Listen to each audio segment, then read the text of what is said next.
El Señor esté con ustedes. Del Santo Evangelio según San Lucas. Gloria a ti, Señor. En aquel tiempo, Jesús dijo a los fariseos: había un hombre rico que se vestía de púrpura y telas finas y banqueteaba espléndidamente cada día. Y un mendigo llamado Lázaro yacía a la entrada de su casa cubierto de llagas y ansiando llenarse con las sobras que caían de la mesa del rico. Y hasta los perros se acercaban a lamerle las llagas. Sucedió pues que murió el mendigo y los ángeles lo llevaron al seno de Abraham. Murió también el rico y lo enterraron. Estaba éste en el lugar de castigo, en medio de tormentos, cuando levantó los ojos y vio a lo lejos a Abraham y a Lázaro junto a él. Entonces gritó: Padre Abraham, ten piedad de mí. Manda a Lázaro que moje en su dedo y me refresque la lengua, porque me torturan estas llamas. Pero Abraham le contestó: Hijo, recuerda que en tu vida recibiste bienes y Lázaro en cambio males. Por eso él goza ahora de consuelo, mientras que tú sufres tormentos. Además, entre ustedes y nosotros se abre un abismo inmenso que nadie puede cruzar, ni hacia allá ni hacia acá. El rico insistió: te ruego entonces, padre Abraham, que mandes a Lázaro a mi casa, pues me quedan allá 5 hermanos, para que les advierta y no acaben también ellos en este lugar de tormentos. Abraham le dijo: tienen a Moisés y a los profetas, que los escuchen. Pero el rico replicó: no, padre Abraham, si un muerto va a decírselo, entonces sí se arrepentirán. Abraham repuso: si no escuchan a Moisés y a los profetas, no harán caso ni aunque resucite un muerto. Palabra del Señor. Gloria a ti, Señor Jesús. Nos podemos sentar, queridos hermanos, por favor.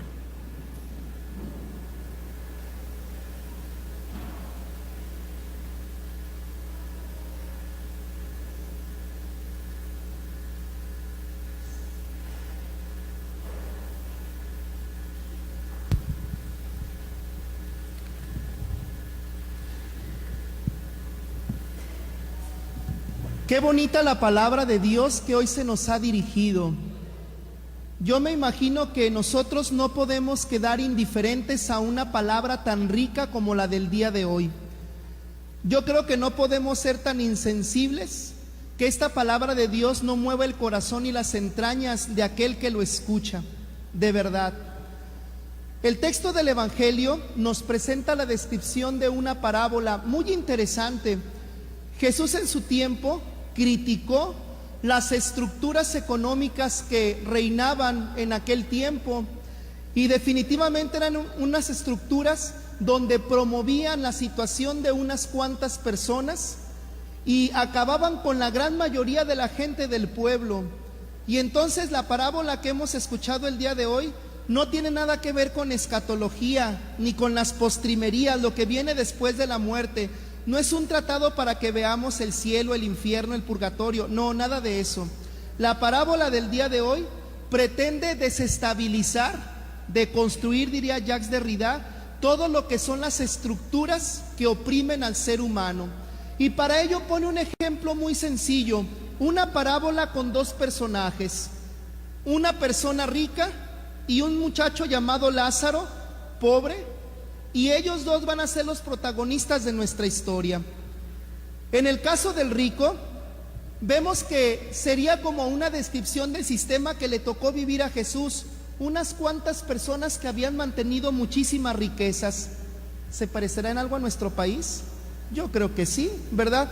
Hagan de cuenta que lo mismo que vivimos nosotros, en tiempo de Jesús ya se vivía.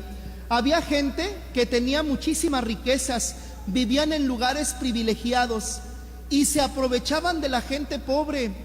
Neta, imagínense, les quitaban sus terrenos y luego los mandaban a la gente a trabajar a sus terrenos, les quitaban el dinero y solamente les daban poquito dinero a ellos para que pudieran comprar qué comer, y siempre estaban endeudados. Eso representa este rico que presenta la parábola, una persona insensible que solamente vive para banquetear. Dice que vestía con telas muy finas, suavecitas y demás, y solamente vivía para comer. En cambio, hay otra personita que está ahí a un lado de él, llamado Lázaro, una persona pobre, pobre en todo el sentido de la palabra, pobre que en ese momento cuando Jesús lo describe todas las pobrezas habidas en su tiempo, enfermo, sin dinero, con hambre y aparte ignorado por aquellas personas que le pudieran ayudar. Solamente se percatan de su existencia los perritos que van a lamerle las llagas, y todavía eso era un pecado para la gente judía de aquella época, porque el perrito, siendo un animalito, ¿verdad?, pues lo estaba haciendo más impuro todavía. El rico no ve al pobre, el rico vive en una completa inconsciencia. Oigan, hermanos, ¿será que a veces también nosotros podemos vivir en esta inconsciencia? ¿Será que entre nosotros deambulen, caminen personas parecidas a Lázaro, que convivan entre nosotros, que nos las topemos a diario y no nos demos cuenta? ¿No será que muchas veces también nosotros nos encontramos preocupados solamente por vestir y por comer y nos olvidamos de los demás? Son preguntas detonantes, todavía no es parte de lo que quisiera compartir con ustedes, ¿verdad? En cambio, Lázaro, como les comentaba, es un ejemplo de pobreza total. Les había comentado, enfermo, pobre, hambriento, ignorado por quienes lo pudieran ayudar. En nuestro tiempo, en nuestro país, en nuestra ciudad, ¿creen que existan personas que viven algo parecido a lo que vive Lázaro? Personas que se han sumido en la pobreza y que no encuentran ayuda de aquellos que pudieran ayudar. Bien, fíjense, hermanos, que aquí nos encontramos ante una situación muy importante, que esto después va a venir como conclusión también. El rico ha puesto una barrera infranqueable, no se puede pasar, una barrera donde el pobre no puede acceder a la casa del rico, una barrera que posiblemente también nosotros muchas veces hemos puesto. Vean entre los países, ¿verdad?, personas que sueñan con una barda, con una pared para que personas de un país no pasen a otro. ¿Les queda cercano el ejemplo más o menos? ¿O cuántas veces hemos puesto nosotros barreras para que la gente ya ni siquiera se acerque a nosotros? Qué difícil es visitar ahora a los amigos. Hace poquito me invitaron a una carnita asada, unos amigos de Guane, y entonces llego a la casa donde me habían invitado y está un guardia. Señor, buenas noches señor. Una identificación, por favor. Sí, pues aquí está la identificación. Deja anoto sus placas. ¿A qué calle va? A calle fulana de tal, a la casa fulana de tal. ¿Con quién viene? Con fulano de tal. Déjeme le llamo. Oigan, tardamos como 10 minutos para que me dejaran entrar. Y uno se pone a pensar, antes qué sencillo era. Uno llegaba simplemente a la casa, tocaba, te abrían y ya. O me imagino que todos conocen la situación de los pueblos del sur, ¿verdad? A veces está la puerta abierta todo el día, ¿verdad? Y a veces entran los vecinos como si fuera parte de nuestra casa. Y sin embargo ahora nos hemos preocupado por delimitar nuestro territorio, solamente mío, que nadie sepa lo que yo tengo, que nadie sepa lo que poseo, que nadie se acerque a lo que es completamente mío. Eso es ignorar también al que sufre, hermanos. Yo entiendo la inseguridad, pero el ir creando castillitos donde yo me encuentro seguro me hace ser insensible ante las realidades que viven otras personas. Ignoramos al que sufre. El rico, por ejemplo, ese es su pecado. El texto del Evangelio nunca lo condena porque es una persona que oprime a los demás, para nada. El texto del Evangelio dice que este rico se condena, ¿por qué? Por ser insensible. Es un completo fracasado el rico del Evangelio. ¿Por qué? Porque ni siquiera tiene un nombre. El drama de su familia, de su vida, solamente se restringe a comer, a vivir bien y a vestir bien, y nada más. Es un completo fracaso de la vida. Por eso al final, en el momento de la muerte, él se va al tormento eterno. Lázaro, en cambio, bueno, pues ahorita vamos a ver también su propia condición, ¿verdad? Lázaro sí tiene un nombre. Lázaro, ¿saben qué significa? Dios me ayuda. Lázaro no puede confiar en nadie. No hay nadie que pueda velar por él. La única esperanza que tiene Lázaro es Dios. Dios que en algún momento le va a auxiliar. Hermanos, en ese sentido, fíjense cómo nosotros también a veces nos podemos encontrar en una realidad parecida a la del rico. Evitamos el dolor, evitamos la pobreza. Fíjense cómo a veces algunos elementos como el hambre, la pobreza y la enfermedad solamente la hemos reducido a datos estadísticos.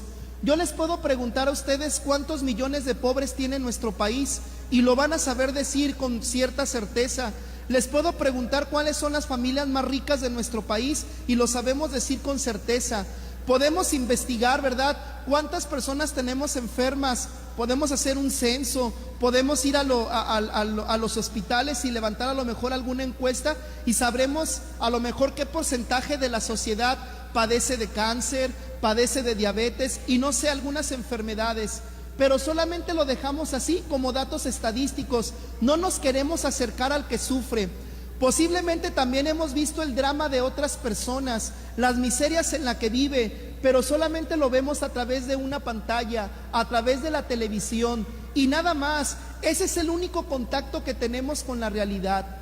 Hermanos, ¿no será que nos puede pasar también a nosotros algo parecido a lo que le pasó al rico, ser insensible ante las personas que sufren? Esa es la situación actual que nos toca vivir. Fíjense que en torno a esto, no por nada, me imagino que lo conocen, es un alemán llamado Carlos Marx. Carlos Marx, aunque bueno, ahora se dice que ya no, él no dijo esa frase, pero en todos los libros anterior a lo que se dice ahora, se le atribuye una frase que nos tiene que doler a nosotros el día de hoy. La religión es el opio del pueblo. ¿Y saben qué? No estaba tan equivocado Marx. ¿Cuántas veces nosotros los católicos, hermanos, permitimos que estas estructuras de indiferencia ante el que sufre sigan prevaleciendo en nuestro país, sigan prevaleciendo en nuestro entorno? Es más, nosotros mismos católicos, ¿cuántas veces hemos sido insensibles ante el dolor? Muchas veces, y a veces lo justificamos de una manera muy adecuada, ¿verdad? No, pues que la gente trabaje, yo por eso trabajo.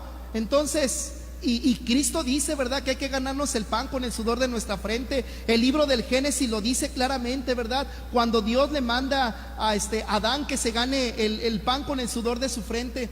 Lo podemos justificar muy bien las situaciones que nos toca vivir en nuestro país, claro, a través de la religión. Y en algunos casos todavía en una situación más drástica, no digo la población, pero a mí me tocó en unas misiones ir y la persona responsable del pueblo, con la palabra de Dios en la mano, ¿sabe qué le decía a la gente?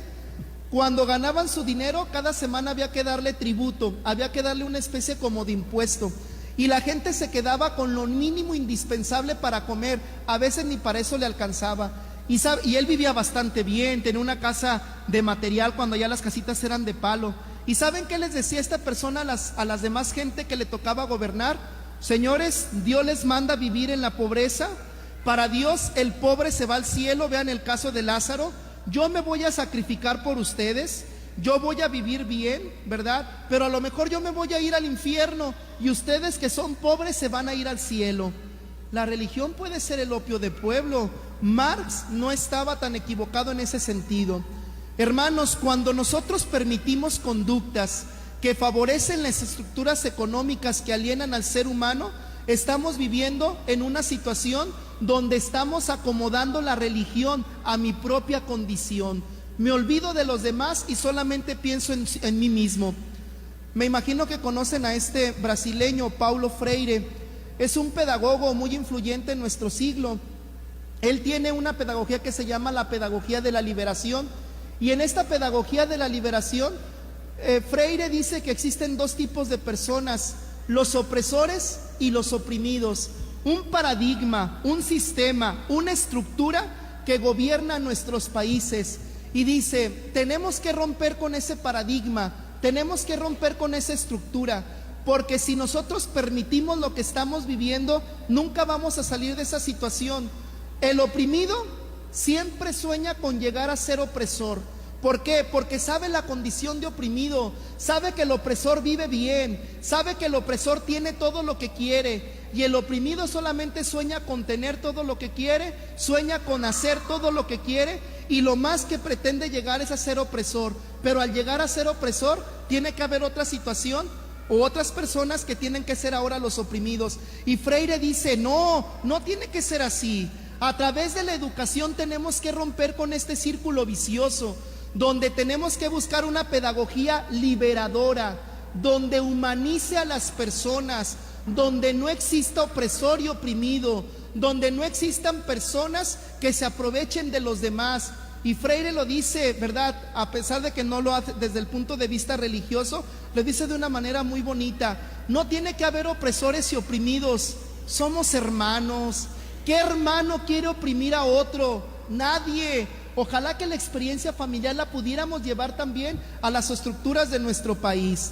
Bien, hermanos, fíjense, si nosotros nos quisiéramos liberar de esa situación, claro que los cristianos tenemos muchas cosas que hacer, pero antes déjenme todavía decir algún pequeño detalle de qué es lo que estamos viviendo.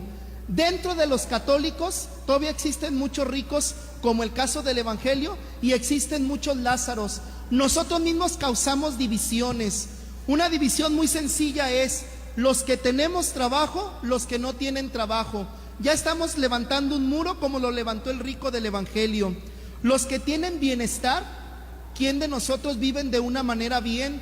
Tenemos casa, tenemos que comer, tenemos un vehículo, tenemos trabajo, vivimos sin preocupaciones. Y gente que vive en la completa inseguridad, no sabe si el día de mañana va a comer, no sabe si el día de mañana va a amanecer bien. Y el sueldo que recibe, si se enferma alguien de su familia, tiene que pagar un médico. Y ahora, ¿con qué se van a quedar para comer? Gente que vive con lujos. Hermanos, nosotros ya no compramos a veces necesidades, compramos caprichos. A veces nos hace falta una camisa y pensamos, ¿verdad?, en marcas. Voy a comprar una camisa Nike. Pensamos en zapatos. Voy a comprar unos, no sé, marca de zapatos caros. Bueno, ustedes deben de saber más que yo, ¿verdad? Y pensamos ya en marcas, ya no pensamos ni siquiera en lo que necesitamos. ¿Dónde termina la necesidad y empieza el lujo? ¿Dónde termina la necesidad y comienza el capricho? Tendríamos que checar ese detalle. Somos las personas que exigimos y hay gente que no tiene derecho a exigir nada. Esa es la división que hacemos. Hermanos, aguas. ¿Saben por qué? Porque cuando hacemos esta división y somos insensibles, esta es la frase lapidaria que yo es con la que me quisiera quedar y casi para que la suban al Face, tal cual, así como la voy a decir. Los pobres, como Lázaro, tienen para nosotros un valor de justificación o de condena. Oigan, los pobres tienen para nosotros un valor de justificación en el cielo o de condena. Los pobres son sacramento de Cristo. Es decir, si nosotros no logramos de ver la persona de Cristo en las personas que sufren, estamos fritos. Y nos va a pasar exactamente lo mismo que le pasó al rico del Evangelio. Hermanos, entonces acerquémonos a la gente que sufre, acerquémonos a la gente que vive en condiciones inferiores a la de nosotros y hagamos algo. ¿Qué podemos hacer? A lo mejor alguien puede decir, híjole padre, pues eso le corresponde al gobierno. Mire, nosotros no tenemos más que, pues yo gobierno solamente a mi familia y nada más. Yo no puedo hacer nada por la condición de nuestro país. Todos podemos hacer algo. Lo primero, para nosotros los bautizados, hermanos, en el momento que evangelizamos, porque se supone que eso es lo que hacemos, evangelizamos con el canto, evangelizamos con nuestras pláticas. En el momento que evangelizamos, tenemos que preocuparnos por el crecimiento integral de la persona. No podemos evangelizar sin tomar en cuenta toda la persona que sufre, la persona que tiene hambre. Yo tampoco estoy de acuerdo que ayudemos siempre a las personas económicamente, ¿verdad? Por ahí dice un dicho, no enseñes, no le des a la persona un pescado si tiene hambre, enséñala a pescar. Entiendo que primero dale pescado porque lo necesita ahorita. No sabe pescar y no tiene que comer, pues dale. Y luego ayúdale a que él aprenda para que luego se gane el sustento también de cada día. Porque también, ¿verdad? Esto lo tengo que decir claramente. Hay gente que vive de la mendicidad, gente que le va muy bien. Yo conozco personas, hermanos, que con programas sociales reciben una cantidad de dinero al mes que cualquiera de nosotros quisiéramos recibir. Progresa, no sé, hay un montón. Solidaridad, no, Solidaridad ya se fue allá con Cedillo, no me acuerdo si con Carlos Salinas de Gortari. Bueno, hay un montón de programas sociales que, dependiendo la condición de algunas personas por cuestión económica o por la situación que tiene de niños, les dan dinero cada mes, y gente que de eso vive. Tampoco se trata de formar parásitos, se trata de formar personas que de alguna manera busquen su propio desarrollo, ¿verdad? Tenemos que promover la justicia allí, en el ámbito donde nos encontramos, en el ámbito familiar, en el ámbito laboral. Nuestro desafío como cristianos es ser voz de los que no tienen voz. ¿Cuántas veces nos pasamos criticando a las personas que hacen huelgas? ¿Cuántas veces nos la pasamos criticando a los maestros que hicieron una marcha y que de repente dejan de dar clases? Y nada más los criticamos diciendo, ¿verdad? Maestros flojos, no hacen lo que tienen que hacer. En lugar de andar en marchas, ¿por qué no enseñan a los niños? Oye, ¿y conoces por qué están haciendo esa marcha? ¿Saben la situación económica en la que se encuentran? ¿Sabes cuáles son sus prestaciones o qué derechos están violando de esa persona? A veces solamente criticamos sin saber. Yo estoy de acuerdo en muchas de las cosas que la gente hace en torno, sobre todo cuando elevan la voz, ¿verdad? Cuando hacen pública alguna situación que no está bien. Termino diciendo un pequeño detalle más. La doctrina social de la Iglesia, hermanos, habla del principio de subsidiariedad. ¿Cuál es el principio de subsidiariedad? Es muy simple y ojalá que todos lo pudiéramos practicar. Subsidiario significa lo siguiente: todo ser humano tiene derecho a desarrollarse como persona y a proveerse él mismo el sustento de su persona y de la gente que depende de él. Ese es nuestro derecho y es nuestra obligación. Pero las personas que tienen un cargo más arriba, como los gobernantes, tienen que garantizar que exista un ambiente adecuado para que la persona tenga un trabajo digno y pueda él mismo poderse proveer de todo lo que necesita. Y sin embargo, hermanos, nos encontramos en un sistema económico político que no favorece este principio de subsidiariedad. ¿Cuántos políticos conocemos? No nos vayamos tan lejos, aquí en el estado de Coahuila, no digo más ni nombres, ¿verdad?, para que no me vayan a hacer nada, pero en el mismo estado de Coahuila, ¿verdad?, personas o gobernantes que se preocupan más por sí mismos que por el bienestar del pueblo. A nivel país, ¿hace cuánto tiempo que estamos sufriendo este tipo de situaciones? Políticos que piensan cómo seguir ensanchando las bolsas de sus pantalones, ¿verdad?, cómo seguir engrosando sus cuentas de banco, y que no se preocupan por la situación de la sociedad. Políticos, diputados, senadores que están buscando el aumento de sueldo y le bajan al presupuesto que tiene que ver con la educación, que tiene que ver con la salud, que tiene que ver con un montón de cosas. Eso yo creo que el día de hoy es lo que Jesús critica. Si en su tiempo desestabilizó el sistema económico con este tipo de parábolas, yo creo que esta parábola nos cae como anillo al dedo, sobre todo por lo que estamos viviendo nosotros. No seamos, hermanos, parte del sistema. Ojalá que nosotros podamos salir de esa situación, podamos desestabilizar el sistema y podamos crear una sociedad más justa, podamos crear una sociedad, más que una sociedad, una comunidad de hermanos. No soy comunista ni nada por el estilo. Una comunidad como Cristo la pedía, una comunidad donde nos veamos con amor y que ayudemos al que necesita, que seamos subsidiarios para que todos podamos alcanzar el desarrollo y el crecimiento integral de nuestras personas. Que así sea.